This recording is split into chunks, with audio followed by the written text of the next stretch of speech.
kaba. Barana nama namni maqaa kee dagatetu si barbaadu jali kaba. Sababbiin samaanii onaan jettanni si baana jiru Waaqayyo lafaan si kaasa jechaa jira. Waaqayyo awwaalum keessa danda'attee kaata siin jechaa jira barana. Si ameen. Haga gammaddan. Waaqayyo simba diraate barri sinii dhufuun dirqama dhaabbe. Akka kamitti Waaqayyo si baana jiru abdaan jedhin. Barri si dhufuun dirqama jedhani. Harka kamiiraasi Waaqayyo si baana jiru abdaan jedhin. Barratti lafaa kaatu numa dhufaa jedhani. Eenyu kana manaa jiru? Harka ol kaasi kasi deebisa. Kunoo barratti lafaa kaatu bara kana haa ta'u maqaa Yesuus.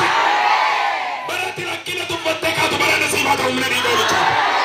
Barratti dhukkuba tuffattu bara nasiibaa ta'u humna dhiiga olichaati. Barri warra si gatan bira dabartu bara nasiibaa ta'u humna dhiiga olichaati. Harka kaasaa fuudhatti kaadhan maqaa barana waan ta'aniin qaba. Waldaa keessatti namoonni Waaqayyo wajjin jiru milikkita ta'uu fi jala qaba. Ani beeku namoonni Waaqayyo wajjin jiru sodaachisuu jala qabu. Namoonni garaagartummaa taanaan jira furra Waaqayyo. Warri Waaqayyo wajjin jiru sodaa keessaa bahuu jala qabu. Raafama keessaa bahuu jala qabu. Yaaddoo keessaa bahuu jala qabu. Yeelloo keessaa bahuu jala qabu. Ani argeera barana Waaqayyo waldaa keessatti milikkitan godhanan jechuudha. Gammadan fagoo dhiyoodhaa kan dhuftani. Namoonni meerre waan ishii kan jedhan meerre waan isaa kan jedhani. Namoonni meerre ishinitti kakatte kan jedhani. Meerre ishii waadaa kan galtee sun kan jedhan barana milikkitaaleen dhufanaan jedhani. Welpaksi kateelfas. Reveleleelele nemehedemesia.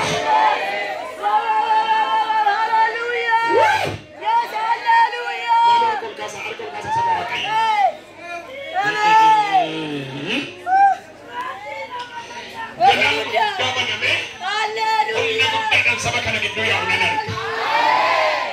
Mali jenna wani san sodatanin hari dabar sudah inggalana furatul qudri ginan jara Yesus. Jaga kasa.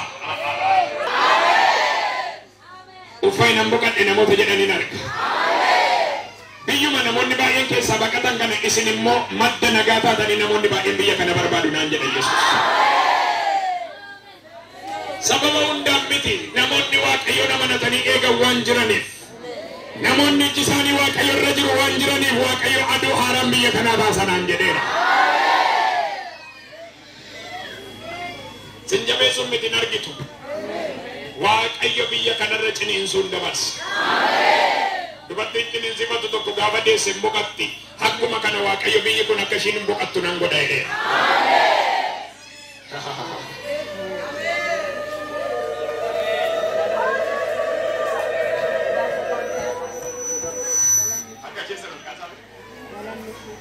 Iyyaa dalgamtu namoonni tokko tokko akka iyyaannetti Waaqayyo beenyaa sinii fida. Dhagaa sirriitti maaliin an jiraadha to'attanii beenyaa haaraa Waaqayyo biraa sinii bahu argaan jiran. Baga gammaddan namoonni baay'een biyya kana keessa Waaqayyo eebbaan sin yaadatan jechaa jiran. Dhugaa Waaqayyo eebba dhalootaa dhalootatti darbu Waaqayyo biyya kana namoota na yaadatu an argeera.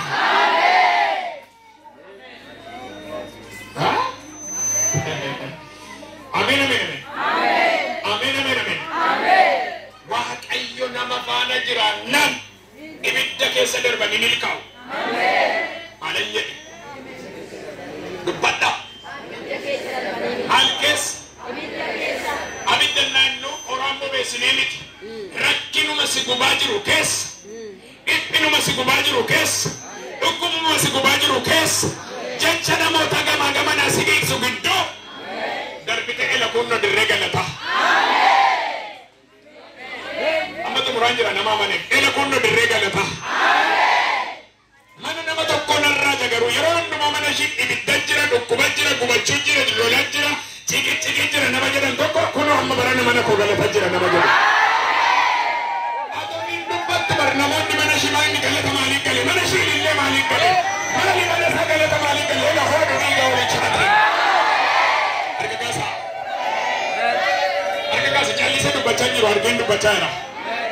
Namootuma rakkina keessa ce'anii baran mana isaanii galanni dhaabbatu nan arge.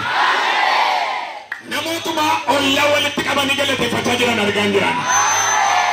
Maal akkana ture reennaadhaan eeyyee waaqayyotu wajjin jira barana dubbiin geeddarame. Waaqayyo si baana jiraachuu keessaa inni lammataa waaqayyo dubbii garagalchuu beeka. Maal jedhe? Maal jettan?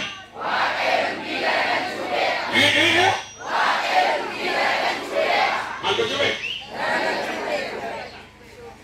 Yeroo hundumaa wanti baroota keessatti isin sodaattan nama waaqayyo wajjin jiru sodaadha. Bakka waaqayyo si baana jira taanaan sodaatamuu kee dirqama. Abeen namni waaqayyo wajjin jiru sodaattumi, gaboorumi, raafamtumi. Warra manatti baaraarra naannoo tura kan qajeelchamtu malee. Anarra nama tokko nan argaba. Ishiin mana baaraarra naannoftee kudhaama baattee naannofti miti mandara geessu. Har'a garuu jatti akkasiin baachuu hin dandeenye humna dhiiga olichaa nan dubbata. Kasamii eebbiyaan hin beeku har'a waan atti maal waaqayyo dhugaa. Harka kaasame.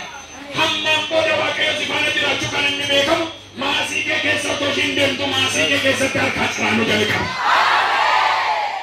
Irraa jahanii humna dhiiga olichaa.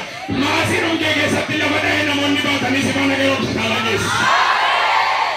Irraa jala nama tokkotti harka kaasa. Raasee keeterree leheessa. Ollaa keerra tonaan nama lafa dha'ee har'as argatti furmaata argatu humna dhiiga olichaa. Namoonni guyyaa sodaan sinirra naannoo baga gammadamne Waaqayyo warra sin sodaachisan sinirraa ari'adha jedheera. Waaqayyo nama faana jiraan narraa bahuun barbaachisu, jeeqamuun barbaachisu, abdii kutuun barbaachisu.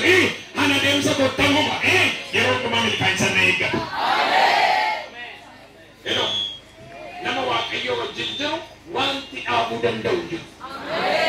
እግዚአብሔር ከእርሱ ጋር ያለ ሰው ከእርሷ ጋር ያለ ሰው ምንም ሊያቆመው አይችልም። ሂሪራ ገለኒ ሲዱራ ዳበቱ ድርቀማ ሲዱራ ጎል ማል የሆነ እንጀት ከኑምረ ቀቡ ሲፋነ ጅራ ማለንጀ ማለ ጉንጉሚና ዱባዳ ማለንጀ ከኑምረ ቀቡ ነፋነ ጅራ ዳ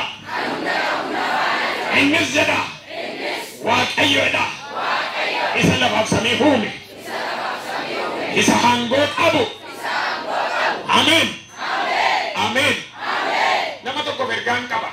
Sitti cufanii jiru akkuma Israa'eelota karrabane galaana gargar saaqee karaa bane har'a waanuma hin yaadamne keessa karaan sii ba'a dirqama. Har'a akka malee na guuteera la dhaggeeffadha. Israa'eel edda ceesise dhugaadhum lallabaa jirra seenis inuma si ceesisa achi jidduu. Walii galanii karaa cufan malee Sidura dhaabbachuun danda'an karaa banuun dirqama isaaniiti. Ameen ameen ameen. Ameen ameen ameen ameen. Ameen ameen ameen. Namoota shan walii galanii nama argaa furan. Qubni irra kanarra hin baatu jedhanii dhiira sadiif dubara lama. Nan arga keessaayyuu dargaggootu. Amma balbala sinii banamu argeera na furan. Eenna sinii banamu argeera. Ugaa waaqayyo balbala fagoo dhiyoo sinii banamu argeera. Kan keessan nama barbaachisu obli eeyyamame ameen jedhiiniti. Elo waaqa qabsanitti mame har'a sirriitti cimse. Yeroo hundumaa bara jiraattanitti nama eegina. Nama eeguun bara namatti micachiisa.